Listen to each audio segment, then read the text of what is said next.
Welcome to the Dirty Side of Leadership podcast with Ron and Kristin, where leadership meets entertainment. This podcast features stories with names and certain aspects that have been changed to keep submissions private. Enjoy the show. Welcome back to the Dirty Side of Leadership podcast, where leadership meets entertainment. I'm Kristin Sokolov, and I'm joined by my co-host Ron Ward, former Federal Probation Academy Director, author, and the guy who's seen every version of human behavior, even when power's involved. Right, Ron? Yeah, and that's just my relationship with you. Didn't see that coming. That's amazing. Oh, no. Thanks, Kristin. Yes. Episode 137 on loyalty and betrayal was quite popular. Yeah. And our inboxes were full. So this week, we're going to go deeper into the shadows. So hold on, folks. We're talking about dark psychology at work, how confidence turns into control, and how influence crosses the line into manipulation. Yes. So we're going to start with the Dark Triad at the office. Psychologists call it the Dark Triad. There's three components to it: narcissism, Machiavellianism, and psychopathy. And it sounds like serial killer stuff, right? But you don't need a villain in a cape, just a conference room with a little ambition. Exactly. Let's decode the three masks. Narcissists crave attention and use charm as a mirror.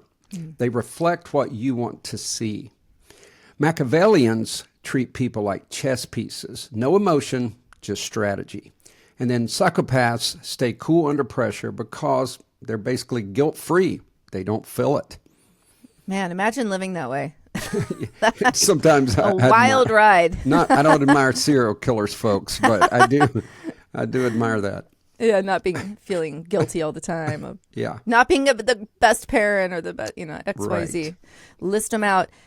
Corporate culture also often rewards those traits, so that's something we need to keep an eye on here. We call it executive presence, but it's really confidence without conscience. And why does corporate reward this? Because it looks like leadership. The narcissist, you guys have all known one, they're bold in meetings. They speak with certainty and they don't hesitate. To upper management, that confidence reads as competence, even when it's just an ego in a nice suit. And I don't know about you, Ron, but I've definitely been in a meeting where one of my counterparts has said something that was inaccurate, and they said it with so much confidence and certainty. I was like, they're full of shit. Pardon my French. Yeah. They're wrong. But everyone believed them. It was crazy. It's concerning. It happens all the time. Yeah. So we've created systems that measure performance by perception. The loudest person in the room gets the credit because they sound decisive. Meanwhile, the thoughtful people, the ones asking questions, taking time to evaluate, get labeled as not assertive enough or maybe aloof or something like that. Yeah, it's sad, actually. And it's dangerous if we really think about it, because charisma can camouflage manipulation. A narcissist can sell this illusion of strong leadership, but what they're really doing is training everyone to seek their approval instead of focusing on the mission. Yeah, and I do want our listeners, there's some people, you judge yourself harshly, because as I read this, I start thinking back as a leader and going, did I do that? But Am I a Machiavellianist? Yeah. People feel they get the imposter syndrome when they get promoted. But folks, listen, you can look like you meet the bill here, but the key is these people do not care about the people around them. Everyone has a little strategy. Everyone has a little self-interest. We're going deeper than that. So I wanted to reassure you, don't turn us off or don't feel guilty. Just keep listening, and we do have a story for you. And the fact that someone's even thinking about it and reflecting, that's a good sign. That's a good sign. Good point. Thank you, Kristin. Yeah, there you Hey, go. here's some more things that happen. Yeah. The organization often makes mistakes that short-term spike in energy for long-term culture building, or they substitute it. The Machiavellian plays the political game. They make the right allies, they say the right things, and before you know it, they're managing up better than they're managing, their own team. Can you tell people listening what managing up? Because I've known it as one thing. I think you've talked about it as another. What is managing up in this context? Yeah, that's a great question. Managing up is when on the surface you're filling in the management's weak spots and you become influential, but really managing up in a positive sense is you're helping the manager. You're helping them, with strategies and to see things they may not see. But from dark psychology, you're manipulating the manager and you're making them think you've got their back and they're impressed by you, but really the end goal is that you either replace them or you get promoted, something like that. Yeah. It's funny. The reason I remember that, Ron, we did an episode and we were talking about it, and you and I were both talking about it as two different things. Because I knew in the banking world, managing up was when it was like 360-degree coaching. It was coach the coach. And so I was like, oh, you're giving your manager feedback, right? So yeah, it was funny. That, I'm like, yeah. These are two different concepts. Well, here. it can be positive. It can be. Because I've literally coached people in executive coaching because their manager was having so many problems. I said, well, you're going to have to manage up for a while. You got to help them. Yeah. Yeah, I could see that. It's almost like the workplace for these folks becomes a stage. And these dark personalities, they're thriving under those bright lights. And the system keeps feeding them because results appear good on paper. The energy, high energy, fast decisions, strong direction. But what no one is measuring is that emotional collateral damage, the burnout, the silence, the turnover. Yeah, and that's the invisible cost of dark psychology. It's not just toxic people, it's toxic structures that keep promoting them. Oof, that's huge right there. And it's so true. It's why some organizations look like revolving doors. They have that high attrition. Talented people keep leaving and leadership keeps wondering why. They're rewarding performance theater over psychological safety. Yeah, Kristin, and this stuff starts off subtly, but then all of a sudden manipulation just becomes part of the culture because people see what the leader does and they're going to mimic that. And we're going to look at some other aspects of this, but it literally becomes the culture, and honest people cannot stay. And anytime you have high turnover, you better be pulling back the curtain because there may be some of these characteristics happening right in your company or agency. Oh, yeah. Absolutely. We're going to dive into the manipulator's toolkit here. It's a perfect segue. Let's open that toolbox because most manipulators don't raise their voice. They raise your doubt. That's exactly right.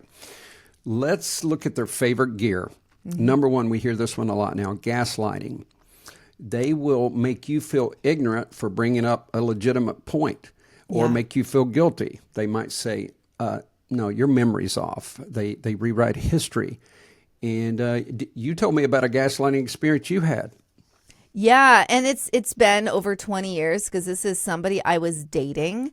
But literally, it was like in the beginning, we were hanging out all the time, weekends. And then it started going to where it seemed like he was busy every weekend. And so it would just be a few weeknights. And I remember calling him out like, hey, something's definitely off. Like, how about we talk about this? Because it was like 3 months in.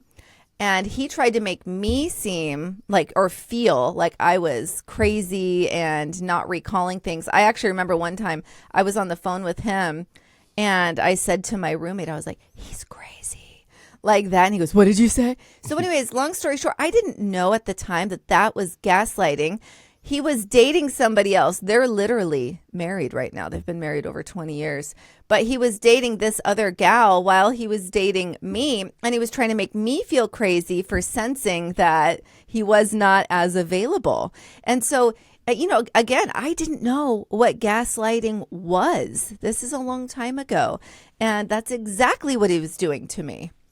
Yeah, and really it's a guilt transfer. It's a projection. Gaslighting is a relatively new term, or at least it's mainstream now, and it does help. But I am amazed that there are children who learn manipulation strategies at an early age. They have no idea that it's dark psychology, but they learn how to manipulate. And some do it masterfully, which is bizarre. The next one is triangulation, and that's spreading mixed messages to pit people against each other. And I told you once about having a leader who would do that. And we also talked about, Hitler's inner circle and how the people would have to try to grovel to get his praise, and then he would have one look like they're his number one follower, and then he would switch his loyalty, and it kept everyone working against each other. And these type of people, they see the power in division. In as long as your loyalty is to me, I don't care if you hate one another. Mm-hmm. And this one we see in relationships, but people do not realize it happens every day in companies across America and across the world. Love bombing. And love bombing is, overpraise early, and then they pull back later to, reclaim control. Yeah. Or they may do something that hurts someone, and then they say, yeah, but I did that to help your growth. You're going to learn so much under me. They do those kind of things. All it is reeling you back in. Yeah. And then projections is accusing others of what they're doing themselves. Mm-hmm. And the classic one is cheating, right? When someone's cheating and they start accusing their partner of it. But obviously, that's not in the workplace, but that's a classic example. Yeah, and I knew someone, there was in a relationship, it's kind of gaslighting, but she was like, you made me do this, because you just had a child and we were not, intimate. Yeah. You want to talk about a high form of gaslighting. Oof. Yeah, and then seriously. Emotional withholding. We are emotional beings, even if you're, some people are very emotional, but even if it's just a little bit, there is almost no one on the planet that I've ever seen that doesn't like a little bit of good job on that, Kristin. Mm-hmm. Even as simple as us doing a podcast. Nice work, Kristin. Right. And what they do is they use their silence as punishment. So you've done something or you share a great idea. They never acknowledge you. They just ignore you and they just move on. Wow. Yeah, the silent treatment is so classic, right? But I don't think we ever think about it in the workplace. Exactly. And I would rather have, I don't know about you, Ron, my dad would do the silent treatment when he was mad. Turns out my mom said her mom did that, so my grandma did that. I would rather have someone scream at me, and my mom agrees. I'd rather have a parent scream at me than ignore me for days and days. And Kristin, in a simple sense, I used to do a teaching. This was actually in a youth group, but skunks and turtles. Skunks spray you, turtles go back in their shell. And it's a pretty way to remember that. Yeah. Oh, wow. I like that. I've seen a whole team implode because one person quietly poisoned the trust well. I don't know about you, Ron, but people start questioning themselves instead of the manipulator. It's so sick. Yeah, exactly. You control the perception and you control the reality. The most skilled manipulators engineer chaos and then step in as the voice of reason. They create a mess and then go in like, I've got the answer. It really is psychotic. It's diabolical and brilliant in the worst way. Yeah, my goodness. All right, we're going to dive into why good people fall for it. And there's a real life story worked in here. So why do good, smart people, leaders, parents, employees keep falling for this, Ron? Yeah, because it's not an IQ issue, it's a brain chemistry issue. When someone praises you, you get those dopamine drizzles in your brain reward center.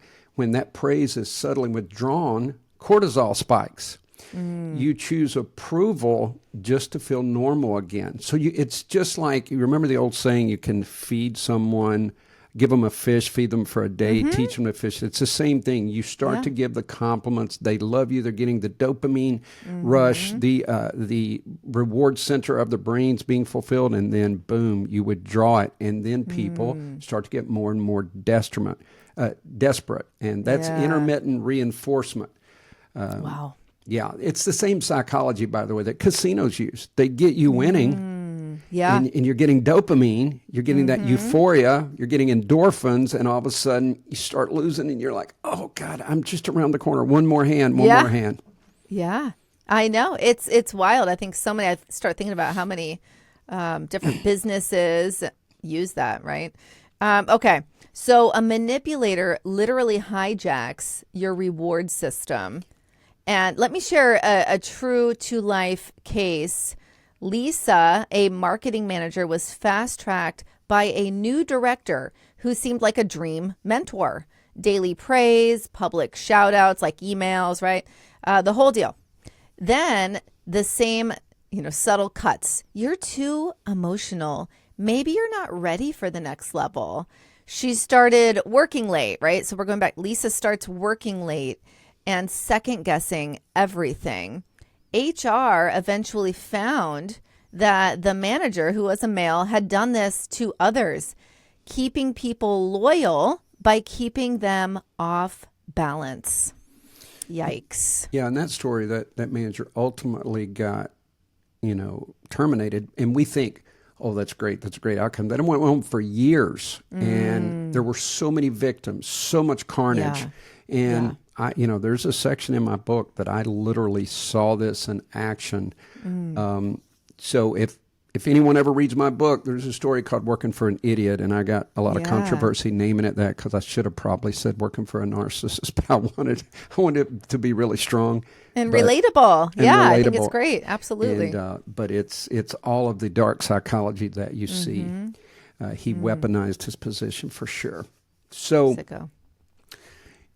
and I know empathy is a favorite buzzword, but what Kristin just described with Lisa is empathy weaponized. Once your cortisol's up, your logic center, the prefrontal cortex is where we ultimately make decisions, it starts to shut down. And that's when people say, I know this isn't right, but maybe it's just me. Maybe I am to blame. And manipulators don't overpower you, they rewire you. Wow, so sad. It's why so many high performers are burning out in toxic cultures, and then they're blaming themselves because they can't pinpoint what exactly led to this. Yeah, and let's follow our theme of being, solution-minded. Let's look at protecting yourself and your team. And we're going to share, there is a way to fight back on this, even if someone has authority, and we want to share some of that. Yeah, absolutely. Step one, give it to us, Kristin. Yeah, so awareness, being aware. That's one we've talked about, all of these different scenarios. And I think, Ron, a natural theme is people weren't quite aware of what was happening. So we're glad to bring this episode forward so you can start to understand. If you can't name it, you can't neutralize it. No, that's exactly right. We do that in coaching. And people have to, as Barney Fife used to say, nip it at the bud. As soon as because your brain gets rewired. Some of the strongest people have actually fell victim to this and started blaming themselves. So you have to spot it, but you have to do something immediately. Even if it's just a mental block, like, this person might have the characteristics of that great podcast I listened to. Shameless plug. And I can see this starting to happen. Don't wait until your brain's rewired. Yeah, exactly. Yeah, and here's two questions to help you establish boundaries. Ask yourself, is this influence or control? Healthy leaders inspire actions and toxic ones demand submission. So is it influence means, they're influencing me, and a good manager is always going to have a positive outcome for you. Control, though, is, I rescue, follow me. I can show you how to get this done. I'll keep you from falling in the quicksand or whatever it is. Very early on in a role I took at the bank, I was warned about this manager, but I figured I'm tough. I can handle it, right? The very first week I worked for her, I got a flat tire. Was it a flat tire or my brakes were? Anyways, I needed to go to the mechanic, right? And I was like, oh my gosh, it's the first week I'm working for this person. That's crazy. Like, she's going to think I'm a hot mess. So anyways, I already had that in the back of my mind, even though it was 100% legitimate.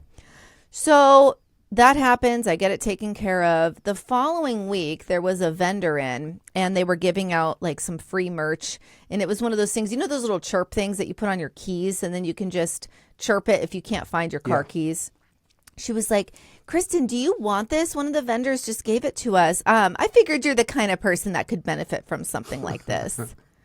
And I remember thinking, that bitch, in my head, right? And it stayed with me because I'm like, that's how she sees me. Or she's trying to cut me down because I'm a confident, positive person.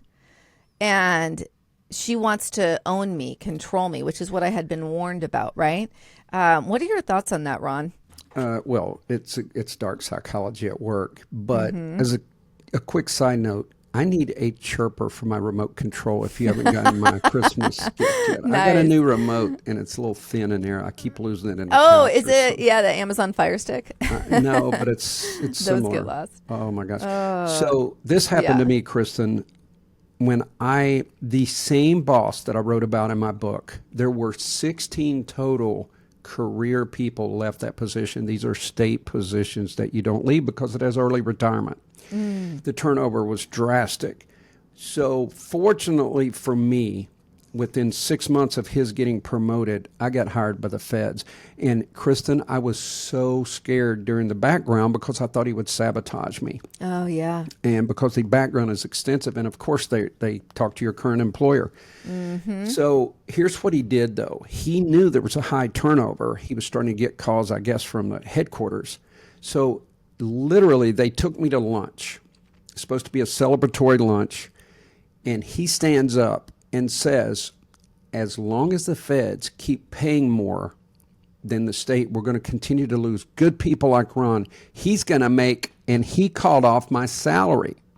Folks, listen to me. What? We knew of no way for him to know my salary. He knew a range, but he called it off. So here's the thing you got to understand. What? These people can be very intelligent. They can be very capable. And don't underestimate how smart they are. It doesn't mean, I called him an idiot. That's why I said if I could go back, I would change the name. But yeah, this person was intelligent and was able to get my salary. And I mean, of course I was stunned. And I'm just like you. I probably said SOB in my mind, but I knew what he was doing. He was trying to say Ron would never leave me and my great leadership, but the feds are paying him so much that he's going to leave and we're going to continue to lose people. I was the only one that went with the feds. Everybody else was leaving to get away from him. Wow. It was crazy. That is an HR violation. Well, at least it was at the bank. You never talked about each other's salaries.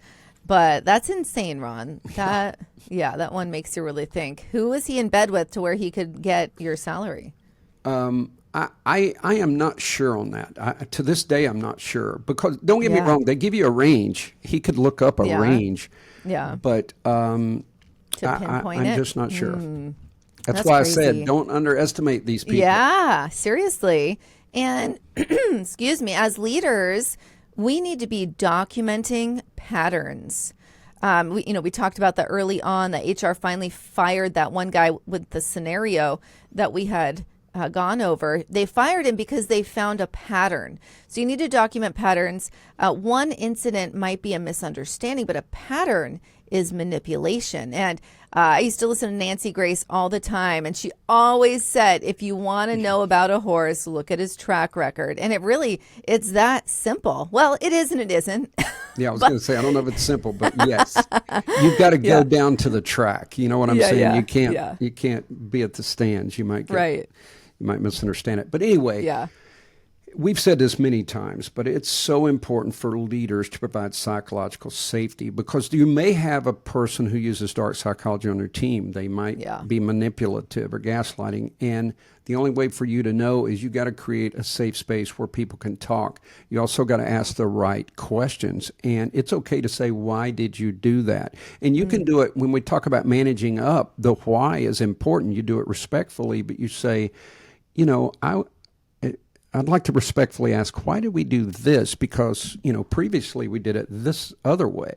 And that's a great way to manage up and also get to the root of what's going on. Oh, yeah. Yeah, absolutely. And finally, I think it's important that we understand we need to check our own reflections. Confidence and control our neighbors. Self-awareness is the fence between them.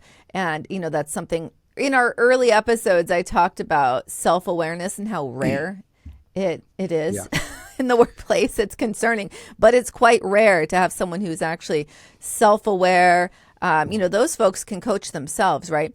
But you need to hone that. If you find yourself rusty and doing some self-reflection, get back on it. Kristin, really easy to fall in that trap. I always say that one person, when we judge, these celebrities harshly, usually one person is not equipped to handle that much praise, that many accolades. And I just watched a documentary on Kobe Bryant, and I have to tell you, Kristin, I just retired when he passed, and I was depressed for like 2 to 3 days. So I went back and watched the segment, or I think it's 3 episodes. And when they went through the rape, there was, he had a sexual assault charge against him. And it was a 19-year-old girl at a hotel. And even her friend said she came back distraught. And she finally called the prosecutor and said, I just cannot continue this. It was too much because of the way she was made to look on the stand. And even his post statement, I do believe Kobe, it was the deciding factor in his maturity, because he realized everything he'd worked for could be taken away, but it still happened. And this female was really demonized, but the fans, total 100%, love Kobe, and he won the Kids' Choice Award that same year. Oh, wow. So isn't that rich? It shows us and by the way, Kristin, I'm being honest, I felt relieved when it was dismissed because I didn't follow it that closely. And I thought, well, maybe she lied. And then when I started seeing it, she was just demoralized. But when he wrote his final thing, he said, I want to apologize to her. And I can see that how she would see this. In other words, we saw it different. He couldn't say, but and it was a turning point for him. And would it have been beneficial for him to go to prison? Well, some people say, like that prosecutor said, that sexual assault cases dropped significantly in their town because everyone was afraid after that. So there's this dichotomy. What I'm saying, the reason I said all that is many times we put our leaders on a pedestal. Right. And we look up to them, and they're cool. And sometimes they're charismatic and all of that. So it's so easy for you to just do some blind, you just follow them. You give them a Kids' Choice Award when you should be going, wait a minute. This is not right. Right. Oh, it's wild. I see that on the news all the time, like murderers. That one chick in Boston that ran over her police officer boyfriend. I watched some of that. All these fanatics. I mean, she wasn't even she was just an attractive woman, and people became obsessed with her, men and women, and they wanted her to get off scot-free. She did. Yeah. Anyhow, it's wild what people are attracted to and what they rally behind, and it's a good reminder that we need to check ourselves. I think we should share a dirty lesson, Ron, and put this together. The most dangerous manipulator isn't the one in the boardroom; it's the one in your blind spot. Yeah, and leadership is not about avoiding dark psychology. It's about mastering awareness of it in others and yourself. If you can spot it, and like you said, the manipulator isn't going to walk in, as we said last week, in a cape, in a villain hood. You've got to be able to spot this. And people who hear this podcast, people who study this, you will be able to spot it if you're looking for it. Don't get your brain rewired before it happens. Yeah, exactly. I mean, that's the line right there. Manipulation takes control and leadership gives clarity. Oh, that was a good line. Also, how about this one, Kristin? Power isn't evil. Unconscious power is. Yeah. Got some bangers here. Yeah. Well, Kristin, we feel like there's not enough information on dark psychology and what happens in the workplace. Every time I hear love bombing and Machiavellianism, there's so many things that I always hear related to relationships. But when you really look into it, it happens every day at work. These people don't completely change at home in how they do at work. So one of the things we want to do, of course, is bring you solutions, but also we don't want you to be manipulated. We don't want you to be treated like you're subservient. You work for the company, that you don't work for the boss. And many of the bosses act like they sign the paycheck. Now, if it's a small company and they own it, that's different. But they really do. They act they literally like do. Your livelihood rests on their mighty, powerful grip. You know what, Ron? I just thought of a business idea for us. Oh. Are we going to tell everybody? Yes, Oh, because okay. it's highly unlikely that anyone would ever hire someone to do I that. thought you were going to go, the idea is so ridiculous, no one else would do it. Well, that too. Literally, I think companies need to invest in. They have companies come in, do a financial analysis, right, and see where there's extra and where they need to throw a little more resources to. But they should really hire a team, us, to come in and be able to just through some brief interaction, be able to find these folks that are guilty of this dark psychology, and at least just like start to point out, this employee could potentially be toxic, and here's what here's findings on what we're seeing in the dynamic, and here's what we've heard from, right? I just feel like not enough resources are put towards the dynamic in a workspace, and they would save businesses and companies alike would save so much money if they focused on dynamic and understood that the bottom line will thrive if you have the right people in place. And if you cut the cancerous people, before they've infected the entire office. I like it. We could be DPD, dark psychology detectives. I do think. I like it. I do think that's a great idea. By the way, it would probably be difficult, and there's people scared. They don't want to know because these people are usually pretty powerful. So, but I do think training in this regard would be great. How do you spot this? How do you know if you're being manipulated? Yes, that's a more realistic angle, Ron. Some dark psychology training. I think for so. not just leaders, but for employees alike. Well, folks, we're not cheap, but we can be hired. We're not cheap. We're incredible. Oh, I need Kristin. Listen, Kristin, you should just be a hype person. Like, just, people can hire you to hype them up. What do you think? I know. I'm really good at that. And it's like organic for me. I have to tell you this, because last night my son was kind of being a poop to my daughter. And before I knew it, I could tell my daughter was a little down about it. Before you knew it, I was doing like a whole spa treatment for her. I'm like, hey, I put on like, cool like spa music, and I'm doing mud mask and like all of this.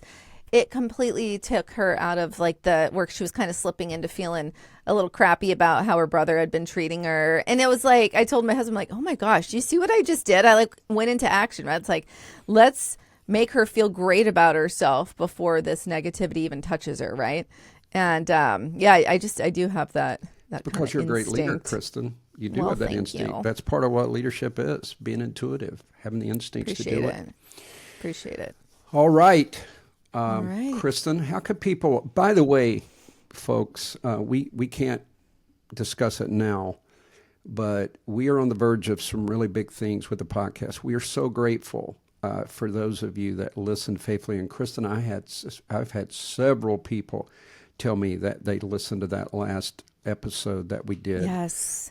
And people want to discuss some of the, not that we always do this, but some of the darker sides or the dirty side of leadership. And but we're positive people, and we want positive outcomes for you guys. We want to continue to build content that's going to help you and help you navigate the challenges that you face every day, and help you, if you're a leader, to be that person that 20 years from now, someone's on a podcast calling out your name because you inspired them so much. So that's what we want for you, for sure. Yes. Oh, absolutely. So how can people help us?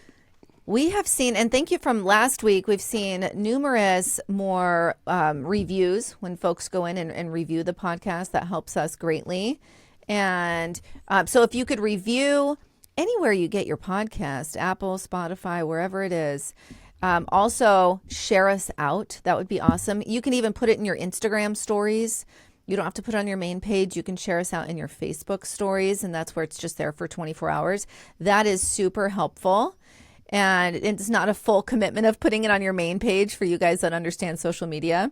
The other thing is you can go visit our Facebook group and be a part of our Facebook group and have influence there on what topics that we cover for the podcast. There's so many ways. Reach out. We are very tangible. Absolutely. All right, everyone. Thanks for checking out this episode, and we really appreciate you. Be the leader you're meant to be. We'll see you next week. The Dirty Side of Leadership podcast is brought to you by Forward Operations. If you'd like to book Ron or Kristin for speaking events, training, or executive coaching, visit forwardoperations.com. Be the leader you're meant to be.